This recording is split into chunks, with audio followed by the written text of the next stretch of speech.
Okay, so I'm now going to do Aries through the houses. Okay, so Aries. Now, so Aries is the first sign of the zodiac, and we know this, but the importance of it is going to be whatever area of your life where you feel like you need the least help. It's going to be the area of your life where you don't really rely on other people all that much. You're not really influenced by external stimuli. You just kind of know what you want, you go for it. It's going to be significant here. Now, again, it's going to really depend on whether you have a placement there or not. Not having a placement in Aries means it's probably not. We're going to look more at what planet rules that house, that sign. Okay, so you person that has Aries on the cusp of your 8th house, but you have no Aries placements. Well, we have to look at, okay, well, Mars rules Aries. Mars is where? Mars is in Leo in your 12th house. So how does that really help us understand more of your inner awareness and your sense of obligation or experiences with topics of intimacy and deeper topics and things that require us to step outside of our comfort zone of what's safe and really start to dive more into serious topics and our attitude in relationship to commitment. So, as we know, with that Mars energy, Aries is going to be seen typically. Now, if a person does not have a lot of Aries in their chart, we aren't going to always see the person's motives very clearly. If a person does not have Aries in any significant, meaning that it's not in the chart, meaning there's no placements. There's no placements. It's going to be hard to see that person as impulsive. It's going to sometimes be hard sometimes you have to work a little bit harder to show your leadership if you don't have any. I would say if you don't have Aries or Capricorn or Aries, Capricorn or Leo energy in the chart, Libra is good at being, Libra is a cardinal sign as well. I have seen Libra climb up the ladder pretty well in terms of leadership because of their ability to relate to people and really thrive off that partnership. So the point being is if there's not Aries in your chart, you might have a harder time connecting to the energy of it because it doesn't feel natural to you. For those who have Aries in the chart, you're going to really resonate somehow with some of this when it comes to it being in your house. So Aries in the first house cusp. So obviously if we're looking there, we have this being your rising, your ascendant sign. The person is direct in terms of their action. They always want to be first. They're going to be the first kid volunteering. Doesn't matter the sign. Let's be clear. Does not matter the sign. They always, the Aries person, the first house cusp, always believes they can do something. Now, what I want us to be careful of is the default is always going to kind of be your sun sign. Here's what I mean. I know some Aries risings, but let me use my daughter as an example. She's a Libra. She's a Libra rising. Libra sun with an Aries rising, Taurus moon.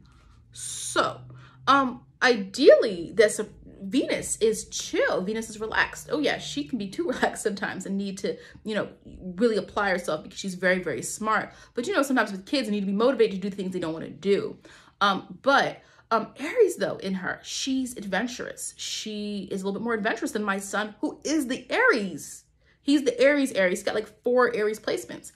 So through her rising sign, if you're the first house, and you're an Aries rising, it is about you need to allow yourself, you can't be cooped up. You need to allow yourself adventure, to explore. You can't be contained. So even if you think you're that introverted person and you're like, but I'm an introvert, you need to release that energy because the rising sign is going to help you approach certain topics in your life a little bit easier by delving into them, right? So if you're an Aries rising, you don't have any other Aries placements in the chart, you're not becoming an Aries person.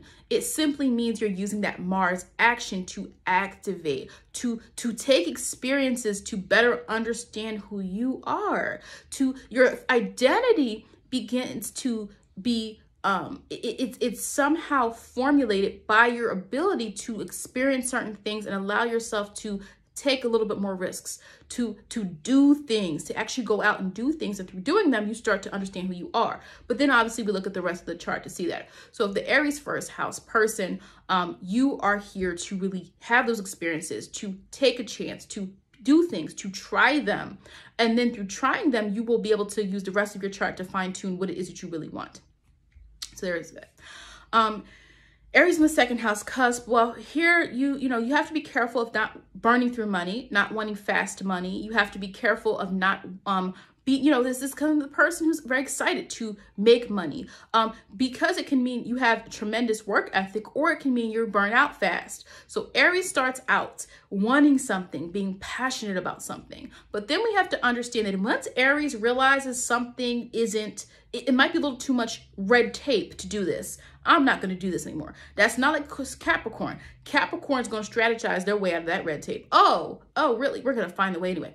Aries goes on to the next situation that keeps their passion burning. So with money, Aries energy on the cusp, Aries doesn't tend to do too well.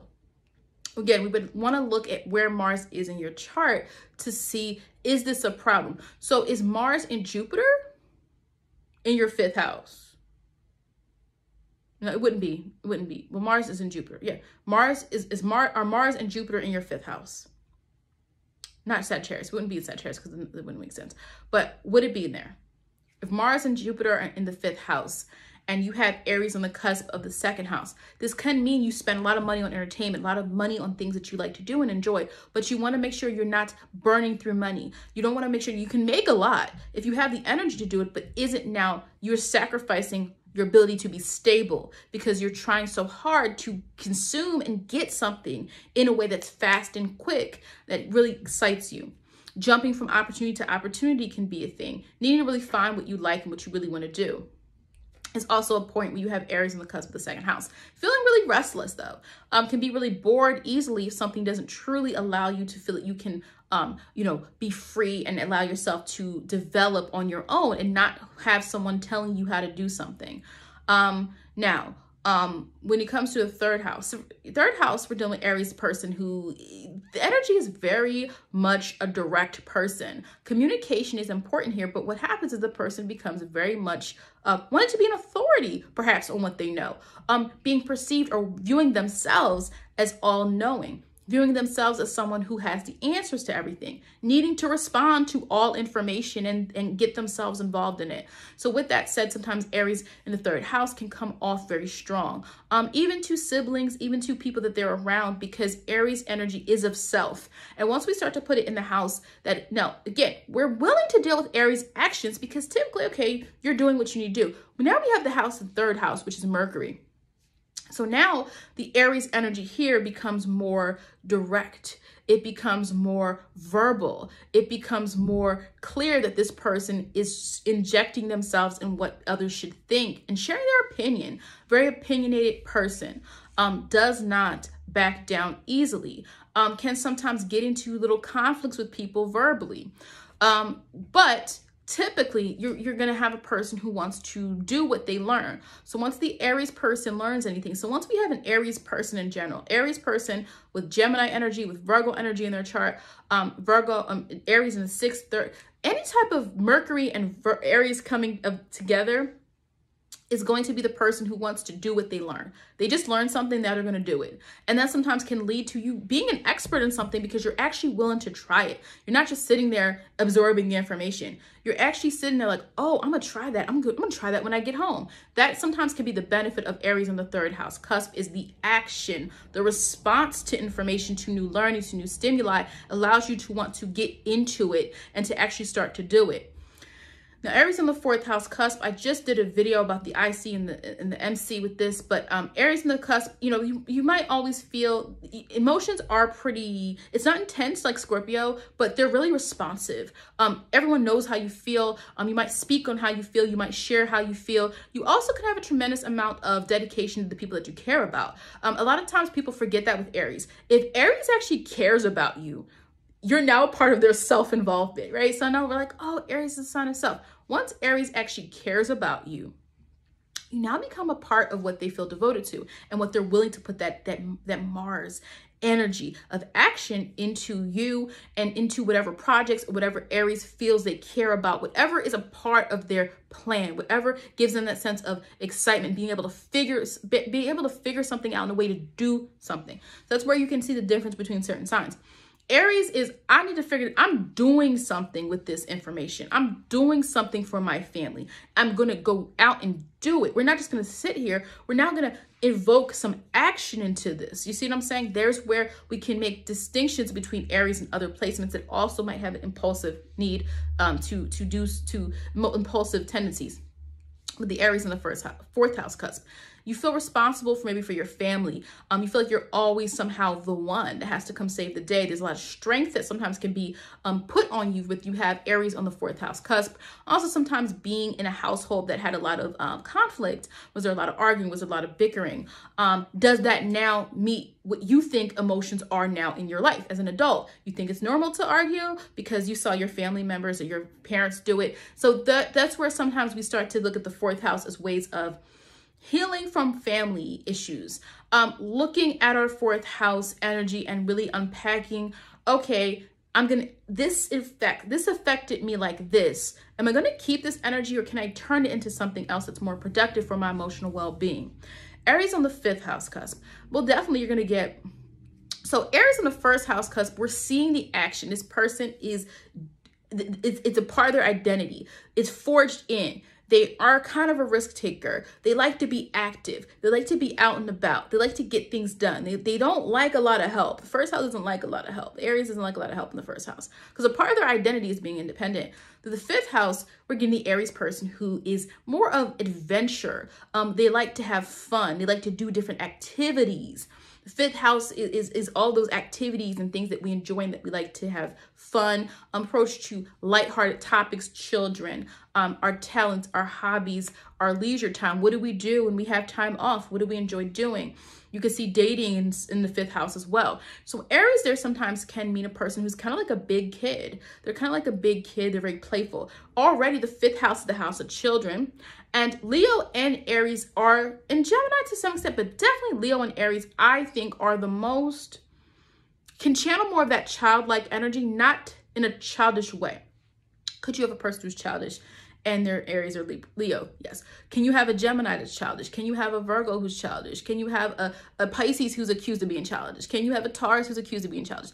Every sign of the zodiac has been accused of something negative because of one person's experience with that person, right? So again, I always say with astrology, keep your baggage, and we're talking about the topic of astrology. Keep your baggage at home because we're talking about the information, we're talking about the energy. We're not talking about your sister who stole your sweater when you were in 10th grade. Like, you know, people hold on to so many different things and they hate certain signs. And I've told you before, if I hated a sign because of something that happened to me in elementary school, you know, like there would be so many ramifications of hating a sign and not being friends with you until I figure out what your sign, oh, what's your sign? I can't be friends with you until I look at your chart. You know, that's kind of silly. But point being, it's the amusement park type of energy. The fifth house, Aries is experimental. They're going to try anything. This is the friend that's going to say, okay, let's go out and let's go do this. Oh yeah, I got you. You're always going to have a person who's down for the cause. You're not going to be able to do that with a Virgo.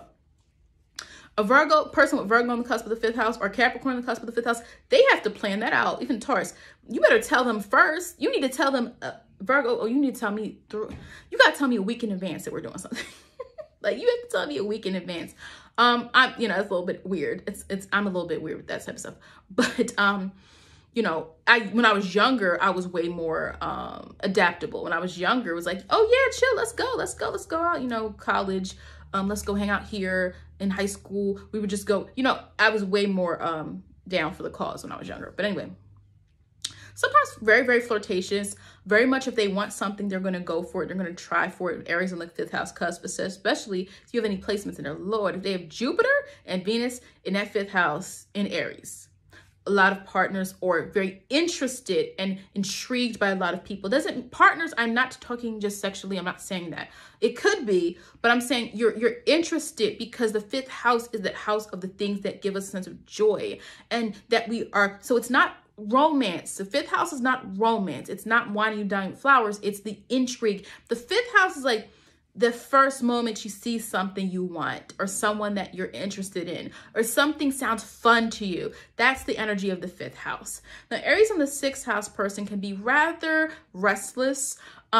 You know, someone who it's hard to fulfill obligations of schedule. This could be a person who does better being an independent contractor. This could be a person who's better with doing independent jobs where they can make their own schedule. Because Aries does not like to be told to do something in a certain way that stifles their ability to explore. Aries is like, I want to explore. Aries is that person walking through the haunted house. And you're like, why are you in there? And they're like, I just want to see what's there. So the sixth house is efficiency. It's a very important house. Here's what I'll say about this. Traditionally, it's not considered a positive house in traditional astrology. But what I would say, and I haven't done the sixth house video yet, is that the sixth house is all the things we have to do, we don't really want to do, but they have to be done every day. People don't like, not everybody likes, having to tend to their responsibilities. Who likes paying bills? But we like the ability to pay them through having a job and a career. We have to pay our bills. We have to work out. We have to eat healthy. We have to do, well, you don't have to, but you want to, right? Sixth house of health. So what I'm saying is the sixth house is important for our daily function, because without that, we can't do all the other things, right? Nobody's gonna be worried about beauty. You know, if you're thinking, oh, Venus and Libra, okay, but you're not taking care of your health. So that's not gonna matter. Or somebody has made all this money. You finally have the job of your dreams, but you are bad at your everyday life. You're very irresponsible in regards to your responsibilities. So you made all this money, but your phone's getting cut off, your mortgage is late because you don't take responsibility of your sixth house. Sixth house is important, even though we don't, it's not a fantasy house, not a fun house, not a spiritual house, but it is a very important house for us managing our day-to-day daily functions and really working to improve the quality of our lives. But Aries doesn't want to have to be locked into that routine and that schedule. Now, again, we would have to look at the rest of your chart, but what it could also mean for work is independent, an independent career, having your own office, having your own role, right? Would sometimes be something we would want to see through the Aries sixth house energy, because of everyday life, you need a little bit of freedom. You need to feel that you have some choice in the matter of how your daily life tends to go. Now, Aries on the seventh house cusp. So I have a video of the ascendant and the descendant, because if Aries on the seventh house cusp, that means that you are a Libra, rising Libra ascendant. And so Aries here shows you how to look out for yourself. In life, we are trying to blend energies. We are not trying to isolate certain parts of ourselves. But the thing is, like, sometimes Libra, again, partnership is the name of the game, especially if you have placements in Libra as well. Aries is like, I'm just going to go forward and do what I need to do. I don't need anyone to co-sign me. You're going to come along for the ride, right? That's Aries. It's not always a selfish energy. Now, Aries sometimes can be single-minded and struggle with bringing other people in. Knowing how to relate to other people can sometimes be a struggle, because Aries, even when they're trying to relate to you, sometimes it can feel like they're still trying to say it through their lens. It's through their perspective. So unless the Aries person has significant Libra balancing, what happens sometimes is that lack of. However, if you have Aries on the cusp, that means you are looking at Aries as an example of how to go with gusto to what you truly want. How to prioritize yourself. Maybe part of your identity is so forged on other people. It's been imposed on you. It's been your experience. You care through that rising, that Libra rising. You care about partnerships and people viewing you favorably. You like to feel that. Whereas Aries shows you how to do how to have your own life mission that is not tied to what someone else wants you to do. You learn that courage, not to second guess, not to be indecisive. Aries is not indecisive. Now, again, look at your chart if that's not true for you, but it's like, I'm just going to do this. We're just going to do this, and try it. Does not mean you don't become an Aries individual because of that descendant sign. That's not what that is about. Now, Aries in the cusp of the eighth house. Typically, you don't need anybody's encouragement to transform. You don't need situations to push you. You already know what you want out of life, and you already are committed to getting it. Aries in the cusp of the eighth house. You put a lot of your, deep within, you are very expressive, perhaps very affectionate, but it requires a certain level of intimacy for you to show that, because the eighth house is not something that we are actively seeing in someone. You're kind of independent. You don't really rely on other people's money in that regard. However, you do have Libra on the second house cusp, so you benefit from other people's, you always have someone there willing. So if you have second house Libra and you have eighth house Aries, you always have somebody willing to help you out financially, whether it's a family member or a partner or something. Like, there's been a partnership built, but through Aries on the cusp of the eighth house, you're not really all that much concerned with getting someone else's money. There's more of an independent layer there. But also at the same time, you don't need, 8th house can also be this transformative type of experience, whether that means transforming in your money situation, transforming your emotions, transformation in terms of anything within your life that is huge, that is heavy, that is serious of nature. Aries there means you don't need people to tell you how to. I don't want to say you don't need help, but you tend to not need life coaches all that much, or tend to need, we all can use therapy. I'm pretty sure all of us have had something in our life that we could benefit from a therapist. I don't want to say you don't need it, but you can do what you want to do. You need it, go get it. But I think it means like you're more self-aware of what you want out of life, and you don't let things kind of fester in. So it becomes less of an internalization. When Aries is on the 8th house cusp, it's like, I'm independent. I know what I want out of life, and I'm just going to get that. I'm not going to let myself dwell into some type of serious emotion and really get myself bogged down, because Aries sometimes doesn't stop to think about its emotions though. Sometimes that can be the pitfall of Aries on the 8th house cusp, is this assumption, this is active. I'm just active enough. I'm doing enough to overcome my intimacy issues, but you might need to dive a little bit more into what your intimacy issues are and why. Aries on the 9th house cusp is the person who wants to explore, but they do it just to do it. So if you see a Sagittarius person or a Gemini person or a Virgo person typically traveling, there's usually a reason why. There is a, especially a Virgo, they're like, I went there because, you know, I read about this and I think that, you know, I'm trying, you know, and so it really depends. And Cancer might want to travel because of a home connection. A person who's not originally from a country wants to go visit their parents' home country. There's a Cancer person, they keep going there, right? A Cancer on the cusp of the 9th house. But Aries on the cusp is adventure. It's like, I'm just going to do this for the sake of it. And sometimes I think that's an understated experience in life.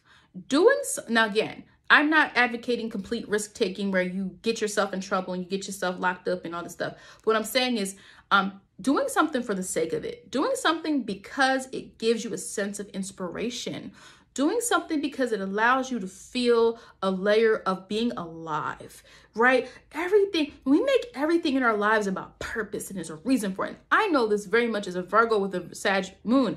Everything is like, oh, there's a reason for this, and the bigger picture and the little picture and all of those things. But sometimes allowing yourself just to enjoy life is good. And so Aries tends to want to experience those different things for the sake of the experience, the 9th house of travel, of higher learning, of diversity of experiences, of truth, of all these different things that we can embody in the 9th house. Now, again, what I choose to talk about with certain houses for certain people will definitely depend on their chart. Now, what I will say with this is sometimes you can struggle to find your true purpose. Sometimes you can be, you can deny yourself the truth. You can deny yourself the truth, and it's thinking that your single approach to something is the way to believe something. So a Sagittarius is mutable. It's willing to grow its belief systems.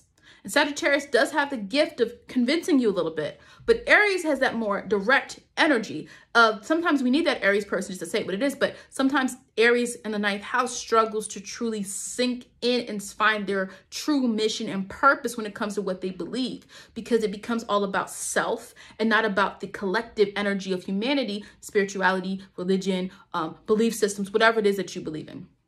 Now, Aries in the 10th house. We already talked about a video posting before this. I don't know, but I'm doing the ICMC video. So Aries there though, Aries, any Aries energy, 10th house related is about this. Yes, achieving.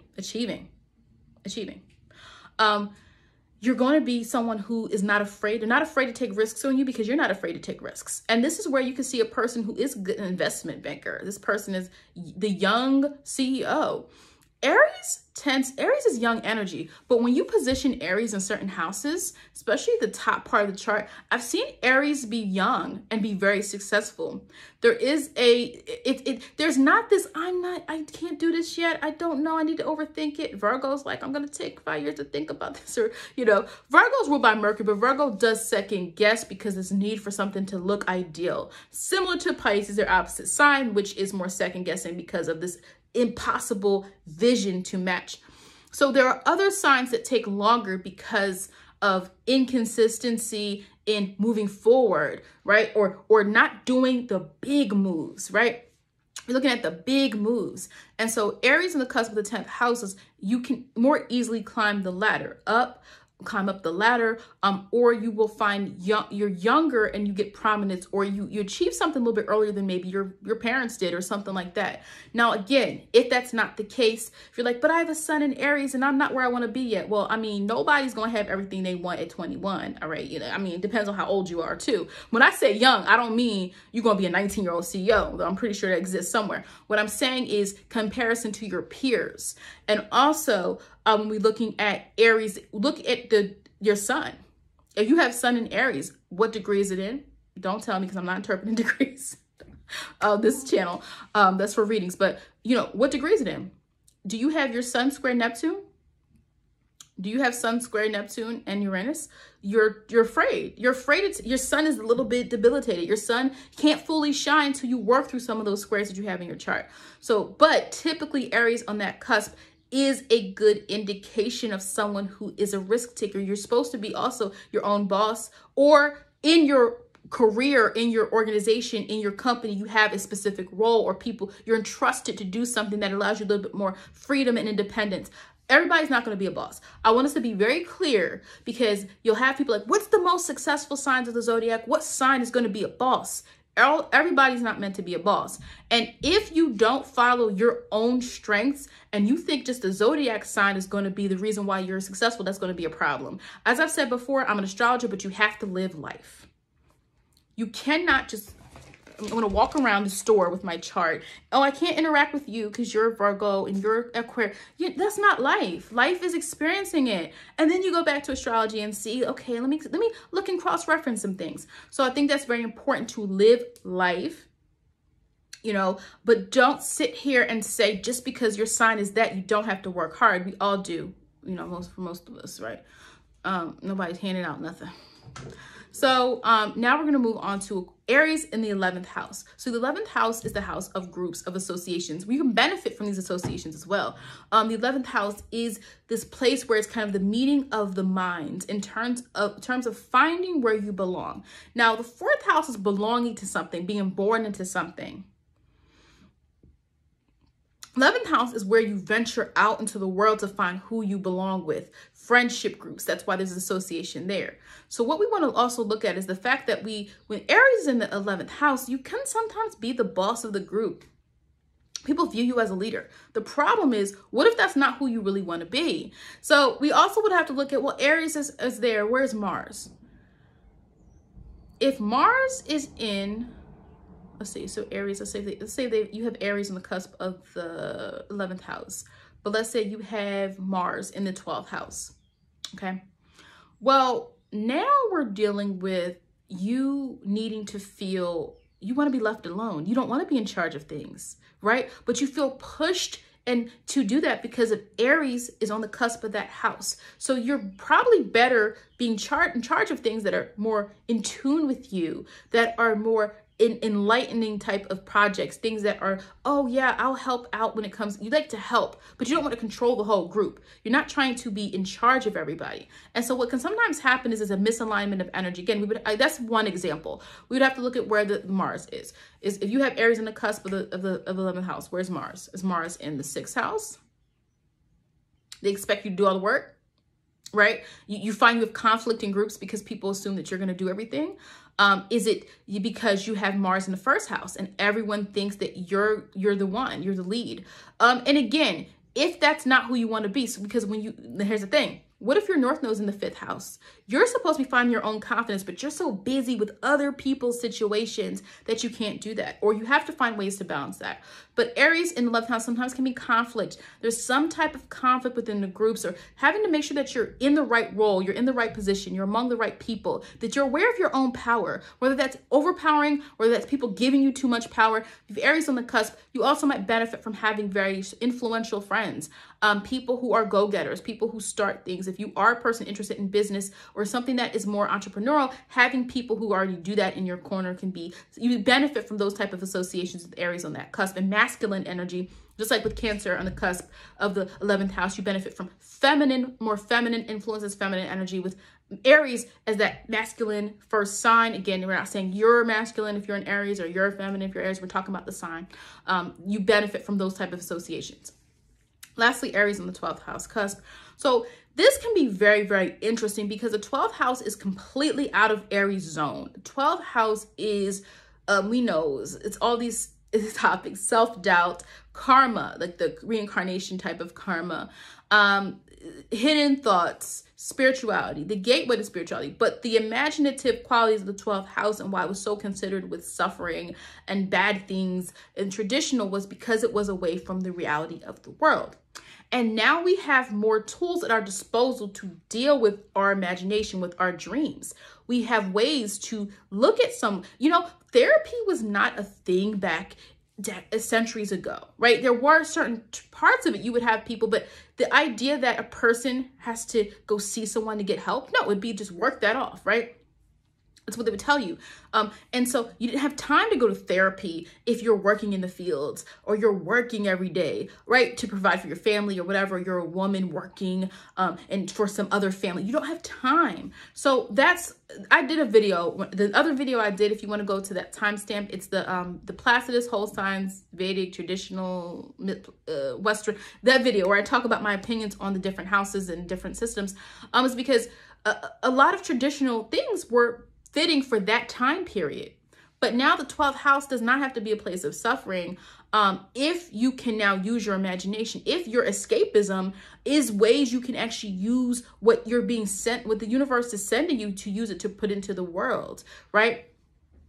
And so again, I personally have seen things that I needed to happen accelerate when I used my 12th house energy, which is why I cannot vibe with it being a horrible house.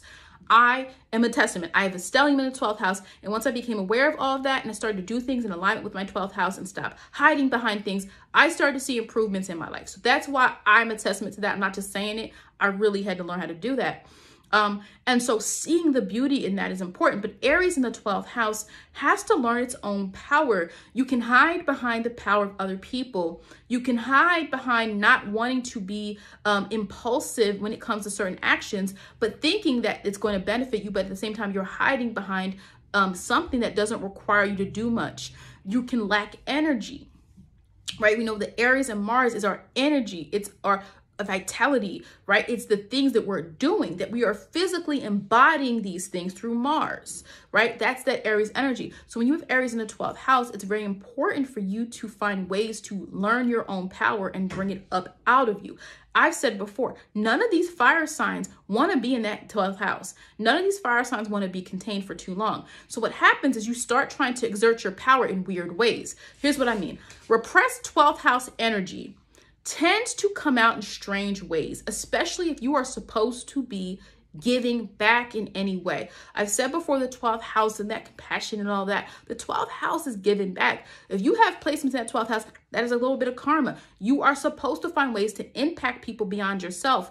And it can be spiritually. It can just mean having really good sense of awareness and understanding of other people, understanding the connectivity and humanity, going beyond surface level things. But what I'm saying is, like, when you have Aries there and you're not exercising your power, it's going to come out in ways where you're trying to dominate in situations that don't require it. Right? Mars can be hidden anger. So if we have Aries in the 12th house, we have a person who doesn't understand and recognize their own power, perhaps, and has to find ways to activate that in ways that are influential, that are important. You should be finding ways to spiritually practice things. You're Aries, you have to be embodying these things that you're doing in order to, again, I have Leo in the 12th house. You cannot repress fire energy. You think you don't have power, you think you don't have influence, or you think, you're like, I can't take that risk. That's not for me. I don't know where I should do that. I don't think I should do that. Maybe I shouldn't. But what you have to understand is you have to find ways to pleasantly allow that Aries energy to come out. Allow yourself to find where in life do you have the most impact to show your true power, to show your true independence. You can be locked out of independence when you have Aries in the 12th house. Always feeling like you have to be attached to someone else. Always feeling like you have to, you're giving, there's a part of you that is kind of trapped in feeling you have obligations to other people, but needing to sometimes lift that out and really understanding that through Aries being in the 12th house, it dulls that Aries self-involved energy, and you are connected to humanity. You are connected more to other people. You are connected in ways, and you can lead the way, but you have to do it through a sense of sensitivity, because when you're not aware of what you have, what's going to happen is that Aries energy comes out in strange ways where you're trying to exert your power on other people because it's misdirected. So Aries people, y'all have to direct your energy to the right source of your spiritual, what your spiritual strength is. Finding what that thing is and starting to do that a little bit more is going to add to your understanding, not just power, influence, adventure, Aries, but it's going to also be your spiritual power, your spiritual purpose, because you're living through your true truth. And Aries is an instinctual sign. So Aries in that 12th house, you have to work with your instincts, whatever that drive is. You're going to get all this information around you. You're going to get all this stuff around you, right? But it's going to be important for you to really filter everything out and see what it is that you singularly, right, need to do. That's when Aries can benefit from being singular, right, in that spiritual pursuit.